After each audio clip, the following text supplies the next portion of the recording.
Lampadaire, un des joyaux du patrimoine sacré du diocèse de Quimper-et-Léon. Nous allons suivre la conférence de Christian Gallic. Puis nous assisterons à la messe du 3 août 2008.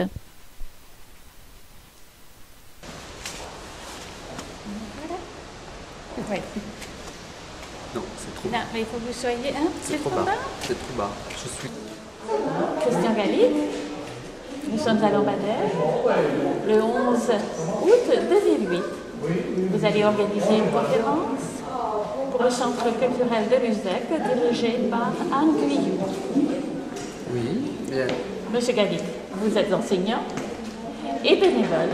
Pendant les vacances, vous faites vivre la chapelle de Lampadaire que vous aimez car vous habitez Plouvor. Exactement. Voilà, quelles sont les motivations? Qu'est-ce qui vous a amené à faire ce travail de conférencier? Alors, c'est surtout la découverte du patrimoine pour les personnes qui viennent ici visiter. Il y a un certain temps, je le fais depuis 15 ans, il y a donc un certain temps, les personnes venaient et puis partaient peut-être d'une manière un peu vite. Et je crois que c'est extrêmement important de leur faire découvrir les détails de cette chapelle qui sont innombrables et il faudrait beaucoup de temps pour les découvrir tous. Et donc c'est une façon de rentrer dans le détail de ce patrimoine qui est donc un patrimoine de la fin du Moyen-Âge, puisque nous sommes ici dans une chapelle qui, dans les dimensions actuelles, a été construite en 1440. Je me vois. Je me vois. Bah écoute, prends un escabeau. Non, baisse un petit peu. Oui, mais alors on est obligé de reculer un peu. Ah, Si on recule un peu, oui. je ne savais pas que c'était si petit, ils sont tous grands. Bien. Oui. Anne Guyou, vous dirigez le Centre culturel de Luzec à Saint-Égonec depuis que vous êtes dans votre retraite. Voulez-vous nous dire pourquoi aujourd'hui vous avez choisi de visiter Lampadaire à vos adhérents? Ah, je pense que Lampadaire mérite une visite. C'est un des joyaux de notre pays léonard. C'est une très belle chapelle que l'on reconnaît pour sa flèche, bien sûr, sa flèche ajourée qui est magnifique, mais aussi son jubé et toutes les autres richesses. Donc ça mérite le détour. On la connaît à travers le monde. Bien, nous allons donc écouter Christian Gallic pendant 2 heures. Oui. Et dites-nous si cette chapelle vit réellement. Y a-t-il des messes, des cérémonies, des pardons? Alors, depuis toujours, il y a ici un pardon à la Pentecôte. Actuellement, c'est le dimanche de la Pentecôte. Il est encore assez suivi. Il a été l'occasion, il y a encore 50 ans, d'un pardon équivalent à celui du Folgoat, avec 15 000 à 20 000 personnes. Bon, malheureusement, les choses ont un peu changé. Il y a, oui, en été, des offices, des messes, cette année, tout le mois de juillet et tout le mois d'août. Moins de cérémonies qu'avant certainement, mais c'est un lieu qui demeure très visité par les personnes individuellement et c'est les gens de la région, c'est ici qu'ils retrouvent leur spiritualité et qu'ils font leur dévotion sans doute mieux et plutôt qu'ailleurs. Merci. Comme je vous ai dit, entre 450 et 650 sont arrivés ici des Bretons venant de Pays de Galles, donc de Cambrie, si on veut, hein, en français, Cambro. Et ils vont systématiquement poser leur lieu de culte au plus près d'une source qui est une source druidique. Ils vont christianiser en fait les sources druidiques. D'ailleurs, dans toutes nos communes ici, si vous réfléchissez bien, vous avez toujours 2 pôles. Le pôle Fontaine, Chapelle Notre-Dame actuellement, et l'autre pôle qui est le Bel Air, où se trouve l'église paroissiale, où il n'y a pas d'eau. Si je prends Plouvorne, Plougourvest, oui, Plougulm, Plouénan et Saint-Paul-de-Léon, c'est vrai aussi, vous avez toujours un Bel Air, le lieu de Bélénos, où c'est un endroit, le dieu de la lumière. Hein. C'est dans ce lieu que la communauté, entre guillemets, laïque s'est donc installée, tandis que la communauté dite religieuse, ce sont des isans, hein, des moines paysans, chrétiens celtiques, qui s'installent avec femmes et enfants, hein, parce qu'en ce temps-là, c'est la tradition, qui s'installent donc tout autour de ce lieu. Ils installent ici donc un petit lieu de culte très modeste, une baraque de 6 mètres sur 4, il faut imaginer ça, sur l'eau, au plus près de l'eau, et c'est leur lieu de prière. Ils se rassemblent le samedi, pas le dimanche. Le dimanche, pour eux, c'est Dissul, comme aujourd'hui en breton, Dissul, Arzul, et Dissul signifie donc le jour du soleil, pas le jour de Dieu. Nous poursuivons la visite devant le porche ouest de la chapelle où Christian Gallic nous fait un rappel historique. Alors vous avez sur cette gravure le gouvernement de Lambadère. Alors un gouvernement, il s'agit d'une propriété ecclésiastique, donc le titre du titulaire c'est un gouverneur, c'est pour ça que ça s'appelle un gouvernement. Ce gouverneur exploite en fait ce gouvernement, c'est son bien propre, et il recueille ici beaucoup d'argent de 3 origines. Les foires d'abord, qui ont lieu ici à la Saint-Barnabé le 11 juin, à la Saint-Roch le 16 août. Les foires donc qui donnent lieu évidemment à des droits de foire, à des droits de place, et le gouverneur récupère tout cet argent. Ensuite, il y a les oboles des pèlerins, puisque la chapelle a été réputée de tout temps. En 3e lieu, il y a ce qu'on appelle les chapellénies, c'est-à-dire les rentes que versent les nobles pour dire des messes à leur profit, au profit de quelqu'un de leur famille, vivant ou défunt d'ailleurs. Et donc tout cet argent-là, ce sont des rentes annuelles qui tombent dans l'escarcelle du gouverneur. Excusez-moi, le gouverneur était un prêtre? Toujours. Vous l'avez dit? Oui, puisqu'il s'agit d'un bien ecclésiastique. Hein. Alors, ce système va être aboli le 2 novembre 1789 à la Révolution. Et à ce moment-là, cette enclave de Lambadère va être démantelée. Et cette route ici va servir de délimitation entre donc la commune de Plougre-Vest et la commune de Plouvorne. Et la chapelle donc revient sur la commune de Plouvorne. Mais à la Révolution, elle est en très mauvais état. Si bien qu'il va falloir, après une tempête de 1836, songer à descendre ce clocher qui menace d'écraser tout l'ensemble du bâtiment. Le clocher sera descendu après son classement en monument historique en 1841, avec l'argent de l'État d'ailleurs. Donc on va descendre le clocher. Ce clocher restera par terre pendant 40 ans. Et nous avons la chance aujourd'hui de le voir relevé, mais ça a été une grande performance quand même. D'ailleurs, après le relèvement du clocher, les pardons ici seront très importants, à l'équivalent du Folgoat aujourd'hui. Et quand la paroisse de Landivisio vient par exemple, c'est 3000 personnes qui viennent pour la journée. C'est une espèce de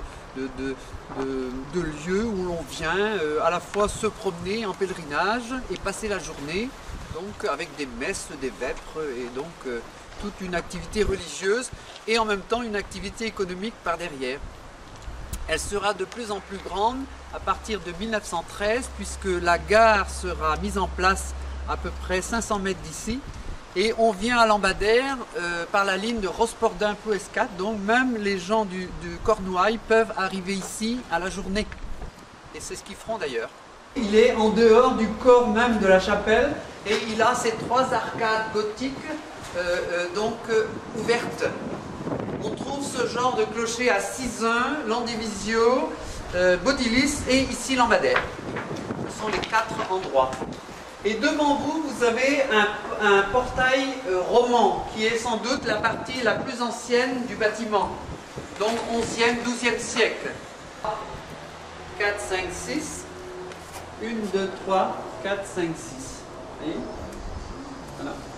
Les apôtres. Comment ? Les 12 apôtres. La représentation des apôtres, oui. sous une forme de colonnette. Voilà. Au-dessus, vous avez une Vierge en Kersanton qui porte la date de 1598. Et elle a la particularité d'être couronnée, ce qui est aussi assez, je dirais, pas commun. Hein. Les Vierges couronnées, on en parle surtout au XIXe siècle, mais on a oublié qu'au XVIe siècle, on avait déjà des Vierges couronnées. De chaque côté, un groupe de femmes en costume d'époque, hein, avec sous le panneau là une gravure Interveni pro devoto femineus sexu. C'est une prière qui était connue, qui était dite par les femmes. Et à gauche, on a un groupe d'hommes pareillement, mais l'inscription a été effacée. L'ancienne pierre terminale du clocher. Le clocher a été rebâti en 1881 et ceci donc est cette ancienne pierre. Alors, on a 8 cannelures. Dans le monde chrétien, le 8 c'est Dieu, la montée vers Dieu.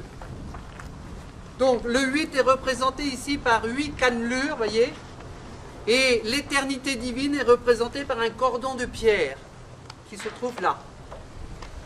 Au-dessus, un fleuron et la croix qui était plantée ici, et il y a encore le morceau de fer qui est là. Donc l'ancienne pierre terminale se trouve là. Voyez? Alors, grosse question, comment mettons une pierre comme ça sur le... Ça, c'est un mystère pour l'instant. Granit pour la partie basse jusqu'au fût de colonne et Kersanton pour le haut, avec des statues récupérées de l'ancien calvaire qui sont du 15e. Alors, pourquoi il est parfait? Parce qu'il a la structure que devraient avoir tous les calvaires, un soubassement, 3 degrés, le socle qui se trouve ici, c'est le cube qui est là, le socle du calvaire c'est cette partie, le fût de colonne bosselé, qui nous rappelle évidemment les bubons de la peste. Le premier calvaire de peste en Bretagne, c'est Plougonvin, 1554. Nous avons été touchés par la peste entre le 14e et le 17e siècle, sans pouvoir faire vraiment grand-chose. Élever des calvaires fut l'une des solutions qui, je ne sais pas s'il a fait beaucoup de miracles, mais on ne savait plus quoi faire, sachant quand même qu'un tiers de la population a été éliminée par la peste. Hein. Ça a été assez terrible, et c'est ce qui explique par exemple la présence de Saint-Roch dans tous les lieux de culte ici, qui est de Saint-Roch de Montpellier, qui n'a rien de breton. Voilà. Donc une structure parfaite, avec un croisillon en Kersanton qui est assez joliment sculpté, mais nous avons un autre calvaire plus haut, là-bas, que vous verrez, non, vous ne le verrez pas parce qu'il est dans le feuillage, qui a un croisillon beaucoup plus joli que celui-ci. Ensuite, la Vierge Marie à gauche qui pleure, avec les mains croisées sous la poitrine. Peut-être que vous voyez les larmes de granit. Saint Jean, donc traditionnel au pied de la croix. Et Jésus au centre, donc c'est un Christ assez moderne qui a été remis là, de même que l'ensemble du calvaire pour le 15 août 1910. Alors, il est parfait ce calvaire, surtout dans son orientation. C'est un calvaire boussole. Pourquoi? Eh bien, parce que si je mets ma boussole sur ce calvaire,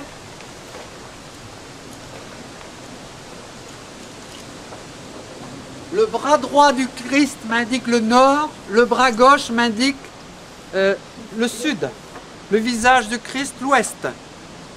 Donc tous les calvaires en Bretagne étaient disposés de cette façon, orientés de cette même façon.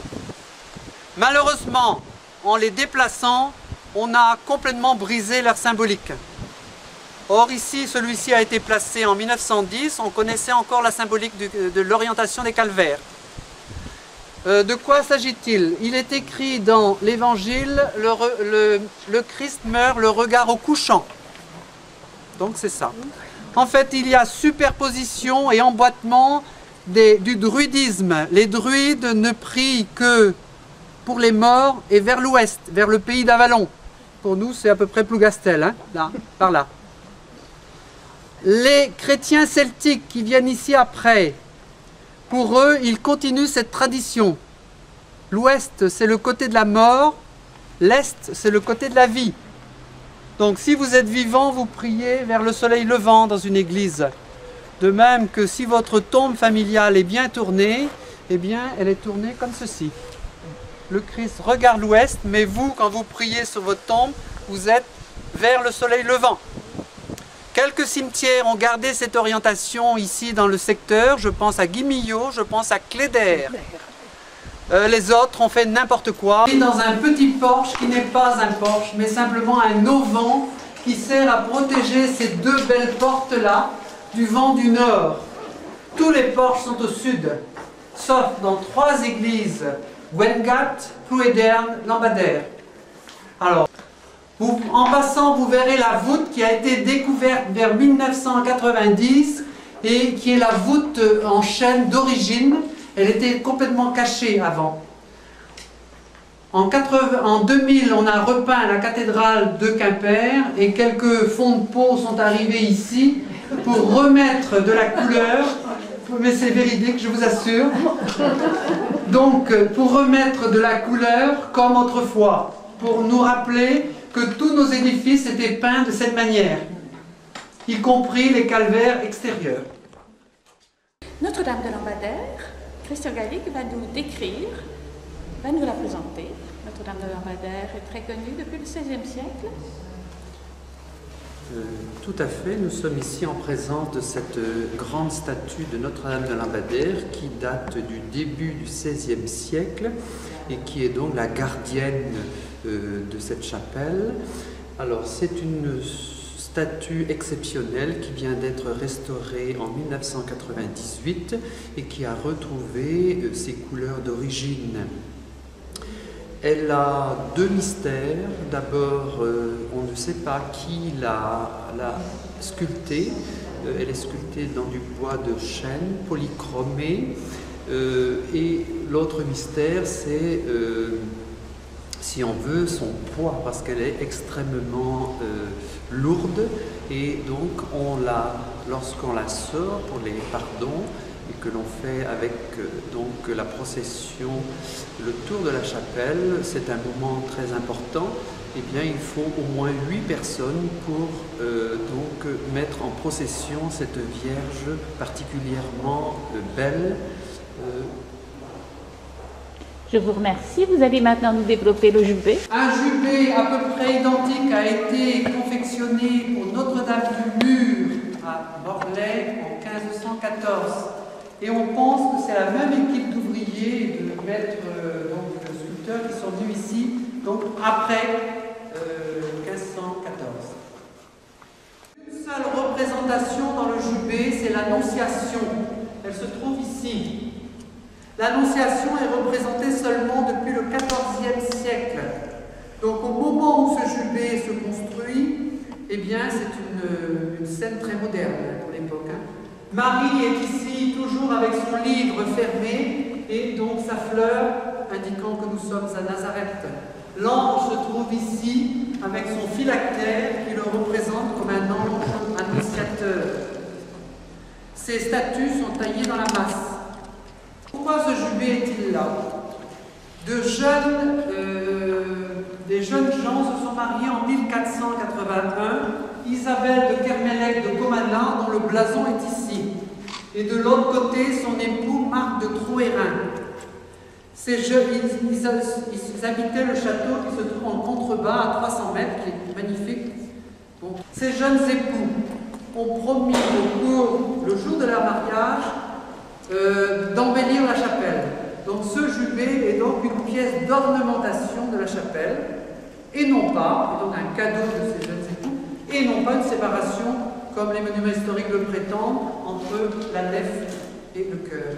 Évidemment, ce qui est remarquable, c'est toutes ces sculptures qui sont là, qui nous rapprochent de la Renaissance, avec les guirlandes de raisin et les guirlandes de bois qui courent le long de cette galerie. Sur le haut de la galerie, une seule scène également, la crucifixion et le Christ dans les douleurs. Alors, la crucifixion que vous voyez, vous, n'est pas celle que je vois, moi. Le Christ ici est représenté par le pélican. C'est une allusion au pélican Saint-Augustin. Pourquoi? Parce que saint Augustin considérait que le pélican était donc l'image du Christ. C'est le seul oiseau, dit-on, capable de nourrir ses petits de son propre sang. Et donc c'est une image du Christ. Les petits angelots portent les instruments de la passion. Vous voyez la couronne d'épines au milieu. Ici vous avez un marteau, une tenaille. Ici vous avez une échelle, une lance, et ceux des extrémités malheureusement ont perdu leurs attributs. De chaque côté, ici à droite, Saint Jean probablement, qui a une apparence de féminine, mais bon, enfin, il y a un point d'interrogation pour cette statue. Et de l'autre côté, Saint Sébastien, non pardon, Saint Étienne, qui porte ses cailloux, donc des cailloux de salutation dans les mains. Très belles œuvres donc, qui nous ont été restaurées en 1995. Auparavant, celui-ci était dénommé Saint-Luc. De ce côté-ci, avec le blason de Marc de Trouérin, probable donateur, vous voyez, les 6 besons que l'on retrouve portés par l'ange du milieu. Alors regardez les dentelles de bois, hein, c'est très soigné également, et du bel ouvrage. Hein. Les apôtres, côté autel, c'est une particularité. Pourquoi? Cette porte représente l'une des 12 portes de la Jérusalem céleste. Les chrétiens doivent donc monter à l'autel pour la communion sous le regard des apôtres. Ça, c'est la théorie générale. Or, quand ce jubé a été mis en place, eh bien, on avait décidé de mettre les apôtres ce côté-ci. Et ils y sont restés. Et on voit le jubé tel qu'il était avant, et surtout l'intérieur de la chapelle avec des boiseries qui étaient équivalentes à celles de Boudilis, mais que nous avons perdu malheureusement, des sablières qui couraient là, et que nous avons perdu parce que dans la restauration, elles étaient sans doute en très mauvais état. Alors regardez les visages de Marie qui est très serein, hein. Pourtant elle est dans une épreuve si l'on veut. L'enfant emmailloté qui est très beau, et Joseph donc qui conduit l'âne. Donc ce groupe est classé. Et l'artiste a bien fait les choses, puisque vous regarderez en dessous, il a même fait les semelles de la Vierge Marie, ici, puisqu'il savait que ceci serait vu en hauteur, donc d'en bas vers le haut. Voilà, très joli groupe, 15e siècle également.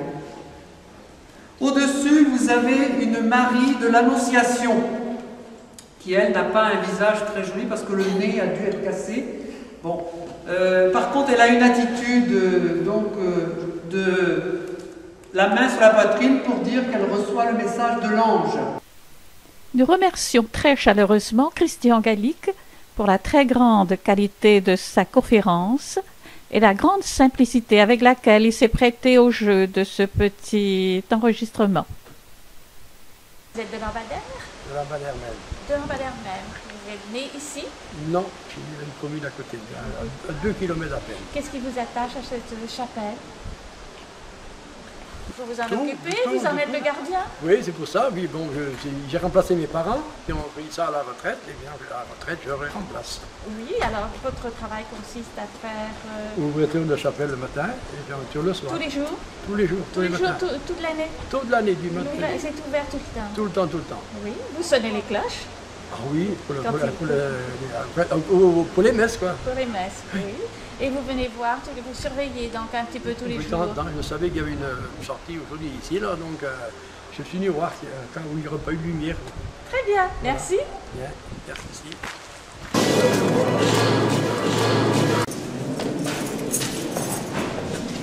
Monsieur François Roux, je vous remercie de m'avoir ouvert la porte et de me laisser monter jusqu'au clocher. Merci aussi. Bonjour. Bonjour Monsieur l'abbé, la messe sera en breton? Non, non, non, non, non, non, non. Il y a eu simplement un transfert de lieu et d'horaire, je crois. Y a-t-il souvent des messes dans cette chapelle?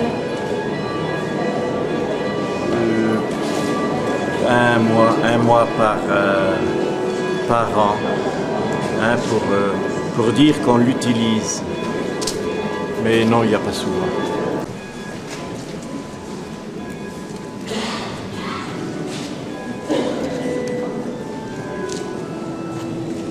Monsieur l'abbé, vous voulez me dire, vous êtes le curé de Lambadère? Ah non, du tout.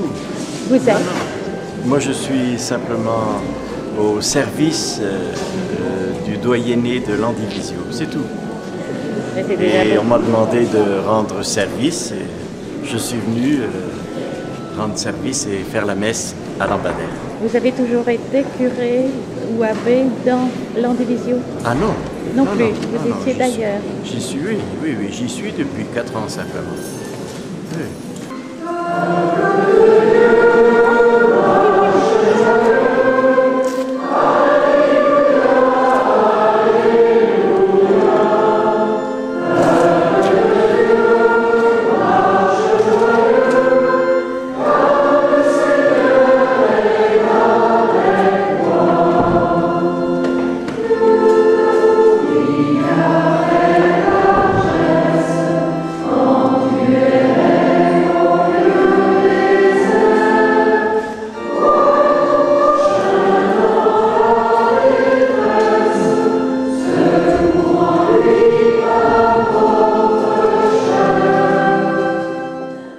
Peut-être une petite explication. Beaucoup s'attendent à ce qu'il y ait une messe en breton. Je pense qu'il y a eu confusion à ce niveau. Il y a simplement eu un transfert, à l'occasion de cette fête, un transfert de lieu et d'horaire.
Monsieur Quéré? Oui, c'est ça. Vous êtes le responsable de l'équipe pastorale de Plouvin? Coordinateur de l'équipe pastorale. Et quelle est votre fonction? Qu'est-ce que vous... Ça consiste en quoi? Quand le curé n'est pas là, je remplace le curé. Pour les cérémonies? Pour l'organisation des cérémonies, mais pas pour les cérémonies même quand même.